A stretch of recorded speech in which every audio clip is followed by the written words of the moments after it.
दरवाजा खोलो। दादा मनोहर भाई के नाम पर वारंट। शस्त्रधारी देख रहे हो? बाहर सरकारी कर्मचारी देख रहे हो? तो आखिरकार मैंने देख ही ली रेड 2 और सीधा कहूँ तो ये फिल्म वैसी बिल्कुल नहीं है जैसी आप सोच रहे थे। ये उससे कहीं ज्यादा है और कुछ मामलों में थोड़ी कम भी। मतलब सस्पेंस भी मिला, स्टाइल भी मिला, लेकिन इमोशनल इम्पैक्ट थोड़ा हल्का रह गया। लेकिन एक चीज तय है, जब अजय देवगन गुस्से से भरी नजरों के साथ स्क्रीन पर आता है तो सामने वाले की रूह तक कांप जाती है। और इस बार भी वही हुआ। फिल्म की शुरुआत ही एक दमदार सीन से होती है जो पहले 5 मिनट में आपको उस दुनिया में ले जाता है जहाँ भ्रष्टाचार, राजनीति और सच्चाई के बीच सीधी जंग छिड़ी हुई है।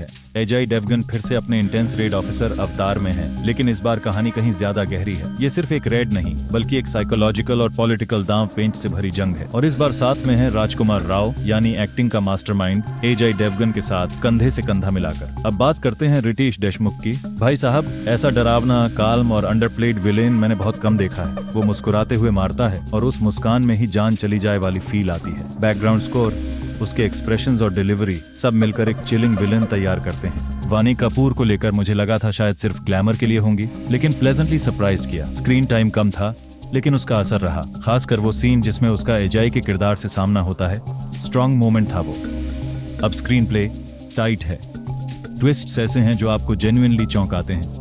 कहानी जैसे जैसे आगे बढ़ती है वैसे वैसे और परतें खुलती जाती हैं। ड्यूटी का प्रेशर, पॉलिटिकल मैनिपुलेशन और पर्सनल टूटन, और इनके बीच एक आदमी जो सिर्फ सच के लिए खड़ा है। ये कोई टिपिकल मसाला एंटरटेनर नहीं बल्कि एक इमोशनली ड्रिवन थ्रिलर है। बैकग्राउंड म्यूजिक की बात करें तो सीन्स के हिसाब से परफेक्ट सिंक में है। इमोशनल मोमेंट्स में सॉफ्ट टच, एक्शन में तेज धड़कने बढ़ाने वाला स्कोर, सिनेमेटोग्राफी भी कमाल की है। हर फ्रेम सजा संवरा है। अब अगर कमियों की बात करें तो हाँ, कुछ जगहों पर फिल्म की पेस थोड़ी ढीली हो जाती है, खासकर सेकेंड हाफ में। कुछ सीन्स थे जिन्हें थोड़ा ट्रिम किया जा सकता था, और मैसी डायलॉग्स की उम्मीद करने वालों को थोड़ा डिसअपॉइंटमेंट हो सकता है। ये फिल्म ज्यादा क्लासी है, ताली बजाओ मोमेंट्स थोड़े कम हैं। अजय देवगन इस फिल्म में भी कम बोलते हैं, लेकिन उनकी नजरें ही काफी हैं। उनके कैरेक्टर में एक परिपक्वता है। वो चिल्लाने वाला हीरो नहीं, सोच समझ कर वार करने वाला योद्धा है। राजकुमार राव अपने काम इंटेलेक्ट वाले अंदाज में जमे हुए हैं, और दोनों की जोड़ी एक्सपीरियंस और इंटेलिजेंस का डेडली कॉम्बो। राइटिश का विलन वाला रोल एकदम नेक्स्ट लेवल है। वो सीन जब वो हंसते हुए किसी की जिंदगी तबाह कर देता है,